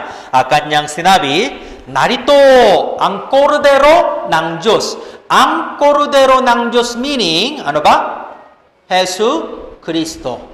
Si Jesu Kristo po, siya po ang kordero ng Diyos na nag-alis ng kasalanan ng sanlibutan. Kaya si Jesus Kristo pumarito itong sanlibutan upang nag-alis ng kasalanan ng buong sanlibutan. Nasaan ang aking mga kasalanan? Para kanino? Si Jesus Kristo, siya po pumarito itong sanlibutan upang nag-alis ng kasalanan. Ibig sabihin, sa aking kasalanan din ito din, ano ba? Yes. Kasali po sa kasalanan ng buong sanlibutan po ito. Thinking ulit po ito, review ulit. Ang layunin ng pagparito ni Jesus sa mundong ito. Para ano ba? Upang iligtas ang mga makasalanan. Sino ang makasalanan? Ako, di ba? Ako. Juan chapter 1:29, nag-alis ng kasalanan ng sanlibutan. Kasalanan ng sanlibutan, meaning, ang kasalanan ko, kasali po sa loob ng kasalanan ng sanlibutan. Tingnan nyo, ito po kasalanan ng sanlibutan. Sin of the world. Sin of the world. Buong kasalanan ng sanlibutan. Di ba? Ako din. Nasa loob ng kasalanan ng sanlibutan. Di ba? Kaya spiritually, marami ng kasalanan. Diyos, God, nasa langit, nakita niya sa aming lahat ng kasalanan. Kaya isinugo niya ang kanyang buktong ng anak, si Yesu Kristo. Jesus Christ, nakita niya also sa aming kasalanan. Tapos kinuha niya sa aming lahat ng kasalanan po. Kaya sinabi niya, ayon po sa Biblia, nag-alis ng kasalanan ng sanlibutan. Nag-alis niya kasalanan ng sanlibutan. Tingnan nyo, kung may kasalanan sa atin, ibig sabihin ang kabayaran ng kasalanan ay kamatayan. Dapat mga makasalanan, ako ay dapat mamamataya pupunta sa impyerno. Pero ngayon, tingnan nyo, sa aming kasalanan na kay Yesu Kristo po ngayon. Diba? Kaya dapat si Yesu Kristo, siya lang mamamatay sa halip ko. Kung gano'n, ngayon, ikaw, may kasalanan o wala? Kanina may kasalanan, di ba? Pero ngayon, wala na. Bakit? Yes, kinuha niya. Si Yesu Kristo po, siya po, kinuha niya. Paano pinatawan ni Jesus ang ating mga kasalanan? Paano? Kinuha niya, di ba? Kung gano'n, paano pinatawad ni Jesus sa ating mga kasalanan? Sinabi ng Biblia, kung walang paktanang ng dugo, walang kapatawaran ng mga kasalanan. Meaning, Jesus dapat sa paktanang ng dugo at kamatayan sa cross. That's why Jesus Christ siya na po namatay na sa cross. Naintindihan nyo? Yeah, we know that we celebrate every December 25. Ano ba? Yes, Jesus' birthday we celebrate. Tapos, every year sa March or April, the Holy Week season. Ano ba? Holy Week season, we know that, di ba? Marami ng mga also, sa mga tao na also nasa kalsada, they hit ang kanyang katawan, di ba? Tapos mga tao po, ipakunang sa cross, di ba? Parang they celebrate parang ganito. Ang problema, hindi nila alam bakit Jesus namatay na sa cross. Para kaninong kasalanan. Para sa akin, kasalanan po. Paano pinatawad ni Jesus ang ating mga kasalanan? Dahil ang Diyos ay hustisya. That's why, Jesus, kahit walang kasalanan, pero siya na po namatay. Dumada ang kanyang lahat ng dugo nasa cross at namatay na po nasa cross. Sinabi ng Biblia, kung walang pagtanang ng dugo ay walang kapatawaran ng mga kasalanan. Lumang tipan, dugo ng hayop. Pero para sa atin, Yesu Kristo po. Jesus Christ, siya na po, namatay na sa cross. Roma chapter 5 verse 8. Basahin po natin sabay-sabay. 3 to 1. Pinatutunayan ng Diyos ang kanyang pag-ibig sa atin. Na noong tayo'y mga makasalanan pa, si Kristo ay namatay para sa atin.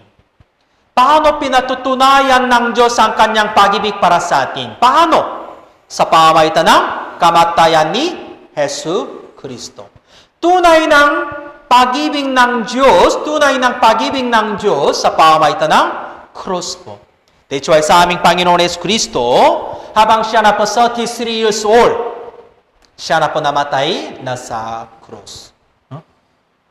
Sa pamamagitan ng mga Roman soldiers, marami na sa latay sa kanyang katawan po. Parang ganito po talagang sacrifice na po. Nasa kanyang ulo may tining ng corona. Dinala niya sa ito, mabigan ng cross. Jesus, siya na po talagang sacrifice po. Nasa kanyang kanang kamay o kaliwa at dalawang paa, may pako na po. May pako. Basahin po natin sabay-sabay. Tinitiis ni Jesus ang lahat ng sakit sa krus upang patawarin ang aking mga upang patawarin ang aking mga kasalanan.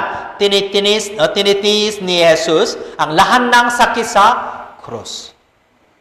Kung walang sakripisyo ni Jesus Kristo, walang kapatawaran sa ating mga kasalanan. Naintindihan nyo? Sa halip ko, si Jesus, siya na po, namatay na po nasa cross. Nasa kanyang kamay, may pako na po. Kanan, kaliwa, ang dalawang paa po ito. Kaya si Jesus, sacrifice na po. Tingnan niyo ito.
Isaiah chapter 53 verse 5, basahin po natin sabay-sabay.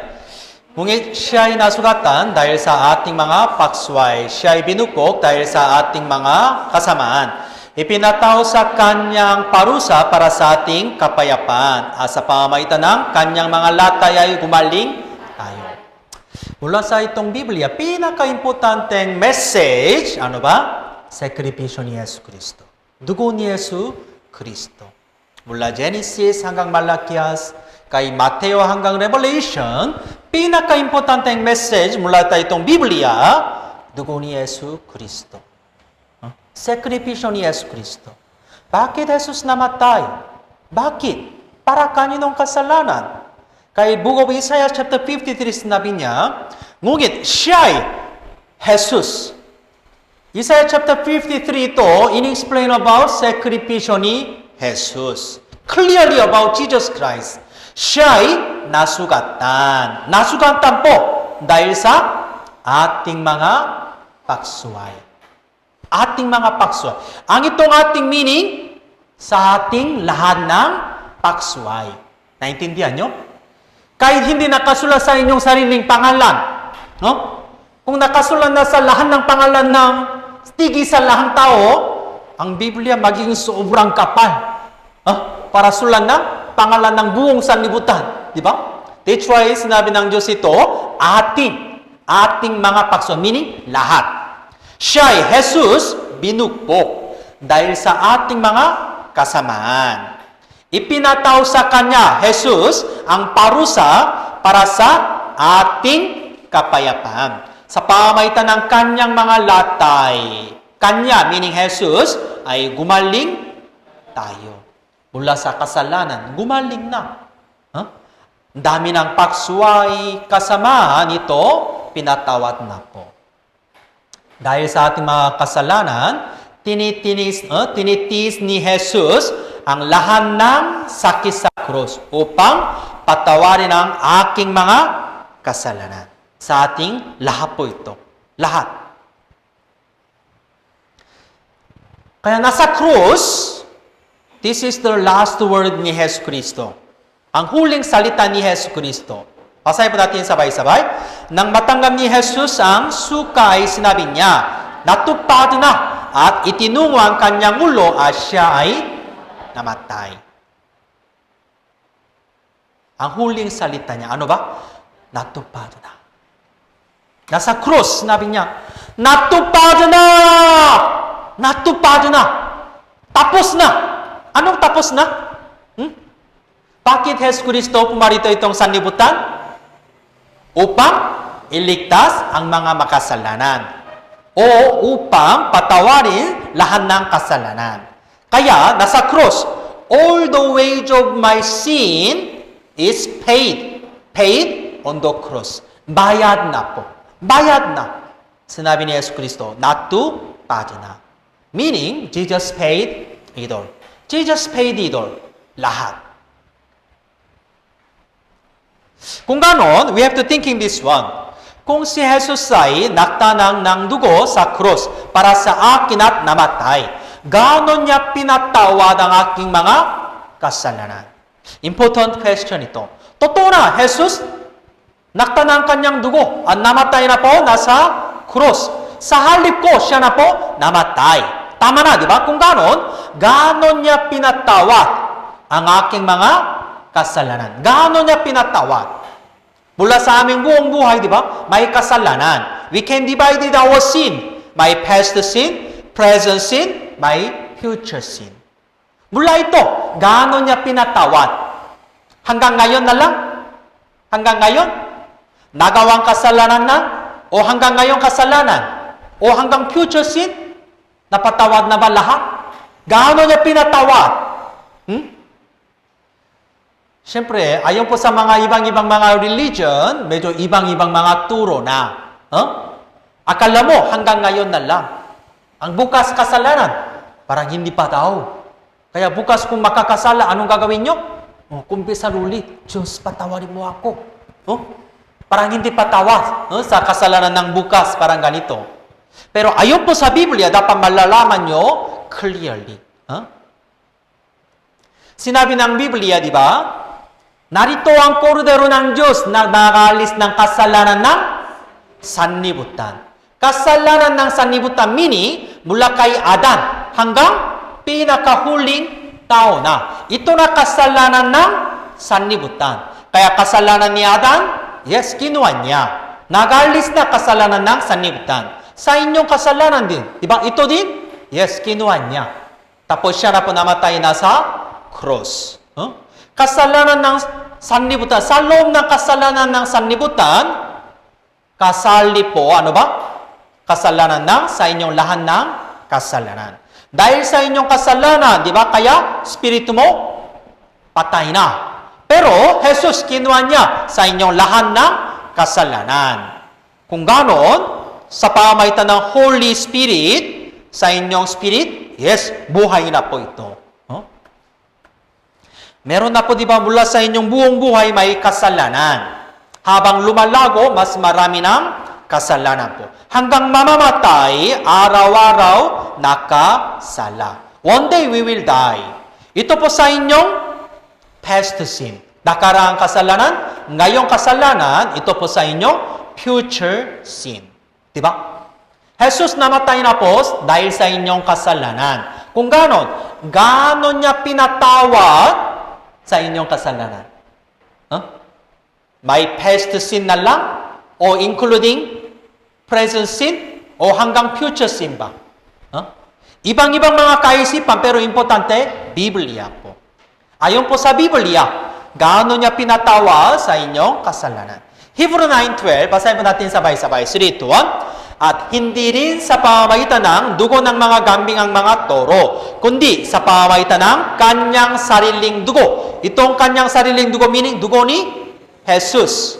Siya ay pumasok na minsan magpakailanman sa dakong banal. Sa gayo'y tinitiyagang walang hanggang katubusan.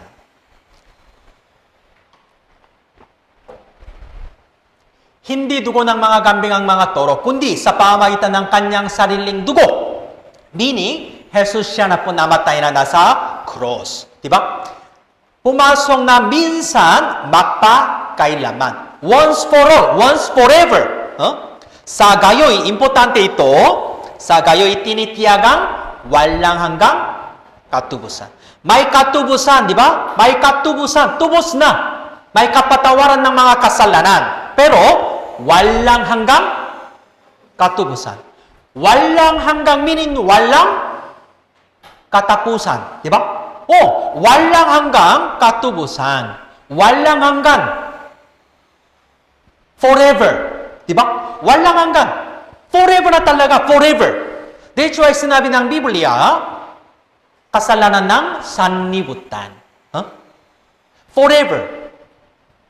Gusto mo ba mabubuhay ng 100 years lang o walang hanggan? Sa aming buhay na physical buhay sa mundong ito, parang 70 o 80 years lang, di ba? Tapos halos lahat mamamatay physically. Pero sa aming spiritually, walang hanggang buhay na. Di ba? That's why the Bible says, walang hanggang katubusan. Tubos na po, walang hanggan. Personally sa inyong buhay, walang hanggang meaning, mula birth hanggang kamatayan. Mula your birth, mula simula ng birth hanggang Kamatayan, ito po, ano ba, sa aming buhay na. Diba? Ito po sa inyong lahat ng kasalanan. May kasalanan, nagawang kasalanan. Diba? Nagawang kasalanan. Tapos, hanggang mamamatay, gagawin pang kasalanan. Tama po ba? Ito po sa inyong lahat. All my sin. Lahat ng ating kasalanan. Pero sa pamamagitan ng dugo ni Yesu Kristo, sinabi ng Biblia, may katubusan. Walang hanggang katubusan. Meaning, hindi lamang including nagawang kasalanan, kundi gagawin pang kasalanan. Lahat po. Naintindihan nyo? Meron na po may past, present, future sin. Pero, hanggang may past and present sin na lang, tinubos na ba? Hanggang ito na lang? May future sin, hindi pa daw? May past, present, future. Pero, 90% lang? Ano ba? Tingnan mo to. 99.99 na lang. Isang kaya ako na laging guilty na. Dati na ako na. Talagang may sikretong kasalanan. Ang itong kasalanan, hindi pa daw? Hindi pa pinatawad? Ayon po sa Biblia, ano ba? Sinabi ni Yesu Kristo, natupad na. Natupad na meaning 100%, tapos na. 100%. Kaya sinabi niya, sa gayo'y tinitiyak ang walang hanggang katubusan. Walang hanggang katubusan. Kaya natupad na. Jesus paid it all. All the weight of my sin is paid. Bayad na. Tapos na. On the cross. Bakit? Dahil sa dugo ni Yesu Kristo. Tingnan nyo. Ulit. Ito po talagang importante. Dapat ikaw na maunawaan. Ito po talaga. Tungkol sa katubusan. Pero walang hanggang katubusan. Sa bawat ng tao sa mundong ito may kasalanan. We thinking that, kasalanan ng ibang tao, kinuha niya. Tinubos na kasalanan ng ibang tao. Pero alam mo, sa inyong sarili medyo mahirap. May past sin. Yan, napatawad na. May present sin also, napatawad na. Pero ano ba?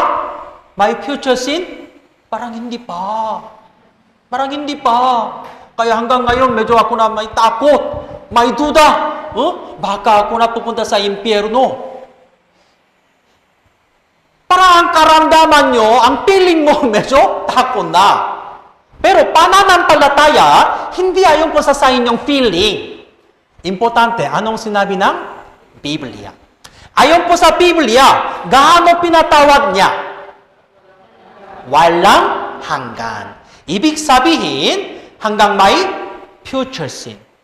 Kung hindi pa future sin, ito po problema. Halimbawa, yes, hanggang ngayon, tinubos na. Bukas, nakasala. Di ba? Bukas, nakasala. Anong sinabi niya? Ang kabayaran ng kasalanan ay kamatayan. Di ba? Pero kung bukas, ang kasalanan ng bukas nyo, kung hindi patawad, ibig sabihin, dapat Jesus siya na namatay ulit. Di ba? Ulit-ulit Jesus namatay na. Di ba? Pero, minsan, magpakailanman. Tapos ang isip nyo, bilang Katolik, kailangan na ulit kumpisal. Dahil, hindi pa pinatawad ng kasalanan ng bukas. Kaya, bukas kung nakasala, anong gagawin nyo? Diyos, patawarin mo ako. May kasalanan. Parang ganito, ulit hingin ng tawad. Tama ba? Sige, bukas, tapos na. Tapos, today, tomorrow, ulit, nakasala. Di ba bilang isang normal ng tao, laging nakasala, di ba? Ang gabi, anong gagawin nyo? Diyos, patawarin mo ako. Ulit. Minsan iyang naiyak. Di ba? Tapos, kaya, okay, sige. Napatawad na. Ang problema, the day after tomorrow, ano ba? Nakasala. Ang problema, 6 p.m., may heart attack. Medyo strong heart attack. Tapos, patay na. May kasalanan, di ba? Hindi pa hingi ng tawad. Kung gano'n, saan siya pupunta? May kasalanan, di ba? Ang kabayaran ng kasalanan ay kamatayan. Dapat impyerno po. Dapat impyerno. Di ba? Pero anong sinabi ng Biblia? Walang hanggang katubusan. Meaning, ang kasalanan niya, pinatawad na ba o hindi pa? Pinatawad na. Napatawad na lahat. Di ba? That's why in our case, dapat focus nyo Bible, hindi religion. Naintindihan nyo? Ang itong Biblia lang katotohanan ng salita ng Diyos. Tama ba? Dapat sa inyong kaligtasan, ayon po sa Biblia. Kaya ang pananampalataya ay nagagaling sa pakikinig. At ang pakikinig sa pamamagitan ng salita ni Kristo. Just listen carefully ang itong Biblia. Katulad ng Bible seminar. Di ba? Tapos, tanggapin niyo itong Biblia. Kundi sa pamamagitan ng kanyang sariling dugo, sa gayo'y tinitiyagang walang hanggang katubusan. Natupad na, meaning, your past sin, natupad na. Present sin, natupad na. Ano ba future sin? Natupad na, tapos na. Diba? Kaya ito po, walang hanggang katubusan. Walang hanggang katubusan po. Mula baby hanggang ngayon, tapos bukas hanggang mamamatay, may lahat ng kasalanan. Diba? Past sin, present sin, future sin. Pero ayon po sa Biblia, lahat ng kasalanan, tingnan nyo sa pamamagitan ng dugo ni Yesu Kristo, ano ba? Tingnan nyo. Napatawad na lahat. Walang hanggang katubusan. English, street 1, eternal redemption. Tagalog, walang hanggang katubusan. Korean, 영원한 속죄. Kaya sinabi ng Biblia, walang hanggang katubusan. Tingnan nyo, Bible, ulit-ulit, si Kristo ay namatay para sa atin. Hebrew 9:12, kundi sa pamamagitan ng kanyang sariling dugo. Kaninong dugo? Dugo ni Jesus. Sa gayo'y tinitiyagang walang hanggang katubusan. Isaiah chapter 53 verse 6, at ipinasansakan niya ng Panginoon sa lahat ng at nating kasamaan. Ipinasansakan niya, meaning kay Jesu Kristo po. Kaya, may past sin, present sin, future sin, lahat kinuha niya. Ako dati itim, makasalanan. Pero ngayon, dahil sa dugo ni Yesu Kristo, tingnan nyo. Yes, nalilinis na sa lahat ng kasalanan. Kaya ito po, eternal redemption. Naintindihan nyo? Yes, lahat ng kasalanan, kinuha niya. Tinubos na. Basahin po natin sabay-sabay. 3, 2, 1.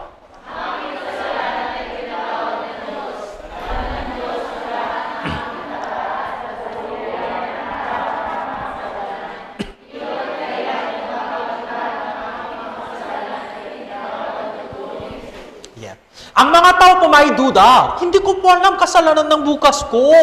1 year later, paano alam ko na, di ba? 10 year later, hindi ko po alam, di ba? Pero Diyos, alam niya o hindi? Alam niya lahat. Makapangyarihan ng Diyos. Iyon ang dahilan kung bakit ang lahat ng aking mga kasalanan. Lahat. Ibig sabihin, walang hanggang katubusan. Kaya pinatawad ng dugo ni Jesus. Halimbawa, meron na po mga marathon. Halimbawa, mula ito, Santa Rosa hanggang Tagaytay. Marathon. Lahat ng tao ito, yes, we are starting marathon. Meron na medyo mabilis, 1 hour later, nasa Santa Rosa Heights. O sa 2 hour later, malapit na sa Tagaytay. Pero medyo mabigat. Ito, barangay puting kahoy lang. Parang doon. Actually, we don't know, di ba? Nasaan sila ngayon? Pero tingnan nyo, nasa helicopter, nasa taas, nasa langit helicopter, with camera, di ba? Record na lahat. Mataba, medyo late na. Medyo mabilis. Doon. Nakita niya lahat. Tama ba? Yes. With the helicopter, nakikita po lahat. Naintindihan nyo? That is the same. There is our sin, my past sin, present sin, future sin. Pero, mula sa Diyos, mula sa langit, nakikita niya lahat. Tapos pinatawad niya lahat. Isa pang halimbawa, tingnan nyo, kung ikaw na papunta sa bundok, halimbawa, mula ito na, simula ng ito, tapos 1 hour later, pupunta ito, 1 hour, di ba? Tapos 2 hour later, ito na. Tapos medyo mahiram na umakyat ng tuktok, kaya parang 3 hour later ito. Tapos, papunta sa baba ito. Parang halos 1 day na, 1 day. Di ba? Pero nasa helicopter, nasa langit, nakikita niya lahat. Tama po ba? Nasa langit, nakikita po lahat. Mula sa Diyos, nakita niya po sa aming past sin, present sin, future sin, lahat. Kaya, tinubos niya sa aming lahat ng kasalanan po. Kaya Hebrew chapter 10 verse 12 and 14, basahin po natin sabay-sabay. Ngunit, nang makapaghandog si Kristo na isang lamang alay para sa mga kasalanan, para sa lahat ng panahon, siya ay umupo sa kanan ng Diyos. Si Yesu Kristo makapaghandog isang lamang alay. Ibig sabihin ang kanyang katawan nasa cross para sa mga kasalanan. Pero mga kasalanan para sa ano ba? Lahat ng panahon. Hindi lang hanggang ngayon. Lahat ng panahon meaning ano ba? Walang hanggang katubusan. Walang katapusan. Verse 14, sapagkat sa pamamagitan ng isang pag-alay ay kanyang pinasaktal para sa lahat ng panahon. Para sa lahat ng panahon, ang mga pinababanal. Lahat ng panahon po. That's why, tingnan mo this picture. Ang itong isang lalaki malungkot, iyang na iya. Bakit? Dahil sa kasalanan. Past sin, present sin, kay future sin, di ba? Lahat ng kanyang kasalanan, kaya malungkot. Pero today, wow, narinig niya. Wow, my past sin, tubos na. Present sin, hanggang future sin. Sinabi ng Biblia, walang hanggang katubusan. Eternal redemption. Naunawaan niya kung gaano, malungkot. Tingnan mo. Tingnan nyo. Yes, masaya. Kaya smile, di ba? Kanina malungkot, di ba? Pero dahil sa pananampalataya, kaya tingnan nyo, just change. Kaligtasan is very easy. Naintindihan nyo? Kaligtasan very easy. Just understand ang itong tunay ng walang hanggang katubusan po. Kung ganon, masaya po talaga. Masaya. Lahat ng sa ating kasalanan, tinubos na po. Sa pamamagitan ng dugo ni Yesu Kristo. Kung ganon, ikaw, may kasalanan o wala? Wala po. Wala. Baka kayo makakasala uli bukas, pero sa pamamagitan ng dugo ni Yesu Kristo, tinubos na. Naintindihan nyo? Yes, surely tomorrow you will commit sin. Bilang normal tao, di ba? Ang puso mo madumi pa rin. Naintindihan nyo? Pero, ang kabayaran ng kasalanan, Jesus, bayad na po. Bayad na sa pamamagitan ng mahalagang dugo ni Yesu Kristo. Kaya ito po, eternal redemption. In our case, Ephesians chapter 2 verse 3 to 1, sapagkat sa biyaya kayo'y naligtas sa pamamagitan ng pananampalataya. At ito'y hindi sa inyong sarili, ito'y kaloob ng Diyos.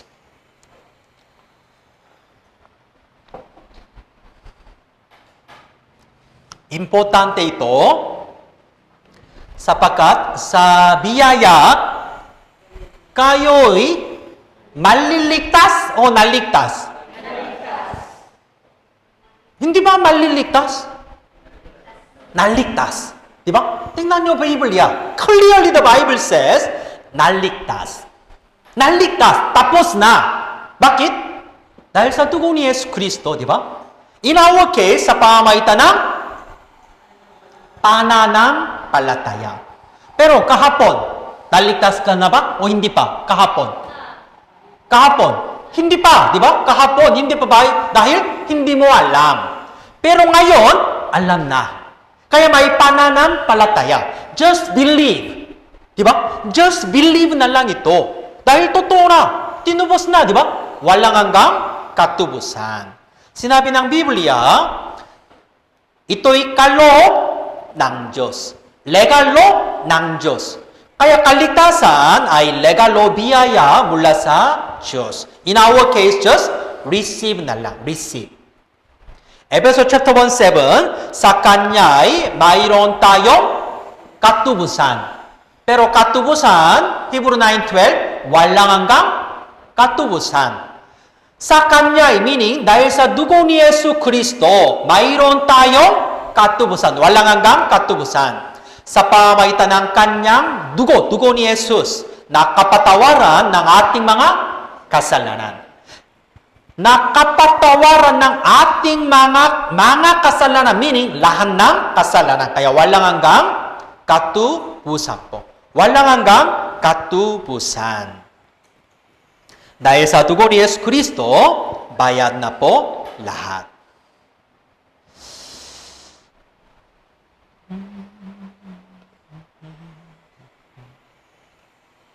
Unang 1 chapter 2 verse 2, basahin po natin sabay-sabay.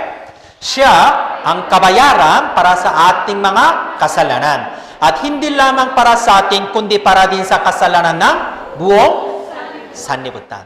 Siya, Jesus, dugo ni Yesu Kristo, ang kabayaran para sa ating mga kasalanan. Kaya Yesu Kristo, siya na namatay na sa krus. Naintindihan nyo? Roma 6:23, kaya ang kabayaran ng kasalanan ay kamatayan. Di ba? The wage of sin is death. Pero Jesus, dugo ni Jesus, ano ba? Ang kabayaran para sa ating mga kasalanan. Pero hindi lamang atin. Sinabi niya ito, hindi lamang para sa atin, kundi para din sa kasalanan ng buong sanlibutan. Meaning, kasalanan ng buong sanlibutan, tinubos na po lahat. Already. Sa pamamagitan ng dugo ni Jesu Kristo. Tingnan mo, hindi lamang para sa atin, kundi para din sa kasalanan ng buong sanlibutan. Dahil sa dugo ni Jesu Kristo, lahat ng kasalanan ng lahat ng tao, ano ba? Bayad na, tinubos na. Lahat ng tao. Di ba? Kung ganon, dahil lahat ng tao dapat papunta sa heaven, langit. Dahil tinubos na lahat. Diba? Ang problema, ayon po sa Biblia, kakaunti lang papunta sa langit po. Kakaunti lang. Maraming tao papunta sa impyerno pa rin. Do you know why? Bakit? Dahil sa kasalanan. Ang kanilang kasalanan, tingnan nyo, kinuha niya, di ba? Tinubos na lahat ng kasalanan nila. Di ba? Tinubos na lahat. Pero bakit kakaunti lang papunta sa langit? Mas marami papunta sa impyerno. Tingnan mo, Matthew chapter 7:21. Hindi lahat na nagsasabi sa aking Panginoon ay papasok sa kaharian ng langit. Kundi, ang gumaganap ng kalooban ng aking Ama na nasa langit.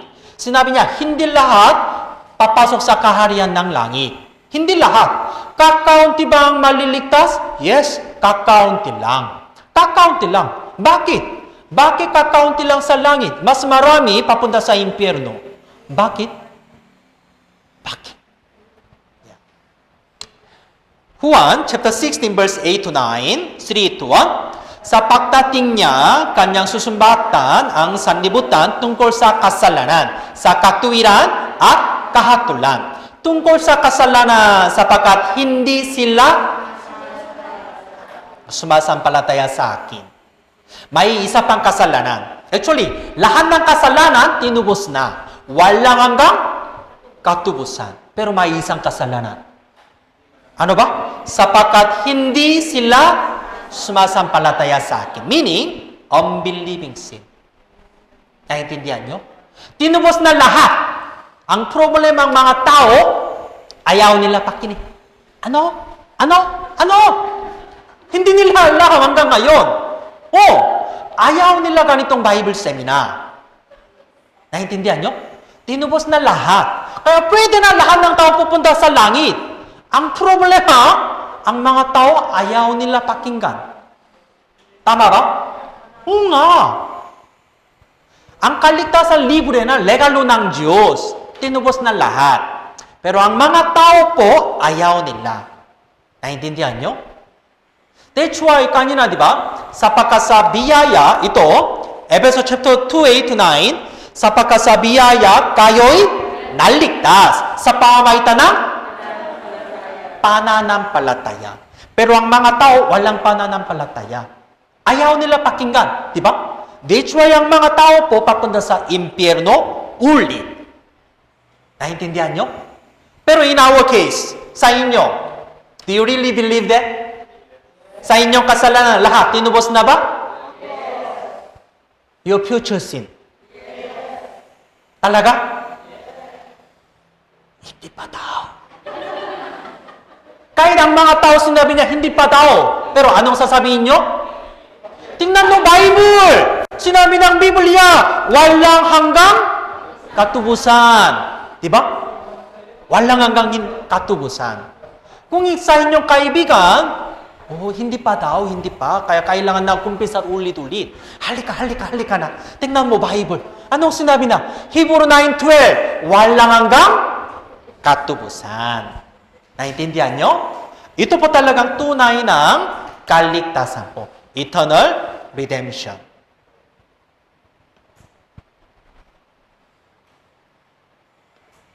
Kaya, ano ang kaligtasan?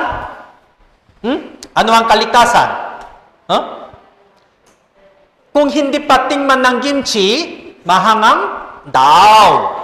Kung hindi patingman sa balot, ano ba? Yaki. Pero mga Pilipino, masarap. Di ba? May experience na. Di ba?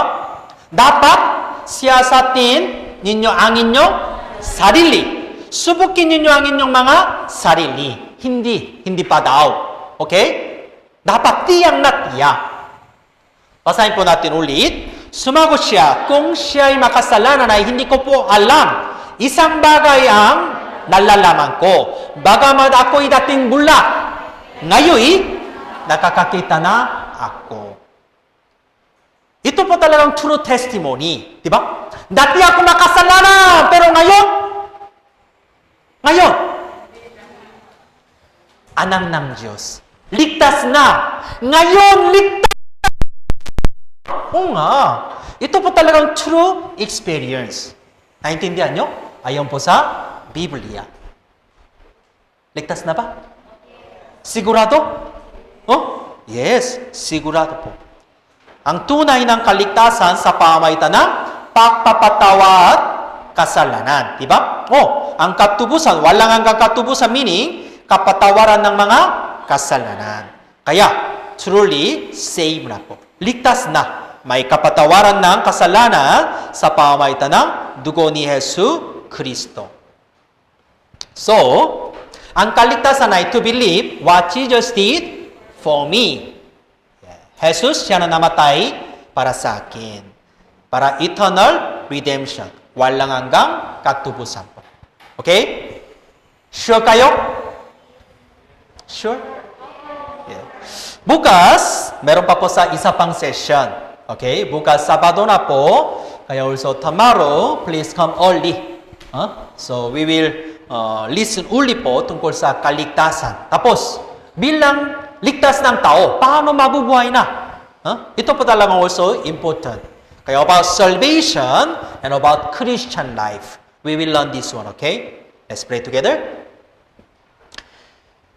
Our Heavenly Holy Father God, we really thank you po sa ngayong gabi po. Today we listen, ano ang talagang tunay ng kaligtasan. Sa pamamagitan ng dugo ni Yesu Kristo, tinubos niya po sa aming lahat ng kasalanan po, Ama. Sa ating lahat ng kasalanan, ang maruming kasalanan, tinubos na po. Kaya kami ay po naligtas po, Ama. Thank you po sa inyong dakilang biyaya at kaligtasan po, Ama. And also, God, please, guide us, lahat ng tao po ito, dapat also, we will attending tomorrow our Bible seminar uli po para malalaman po paano mabubuhay bilang ligtas ng tao po, Ama. Thank you, Father. We pray in Jesus' name, our Lord. Amen. Okay, maraming salamat po. May konting announcement po.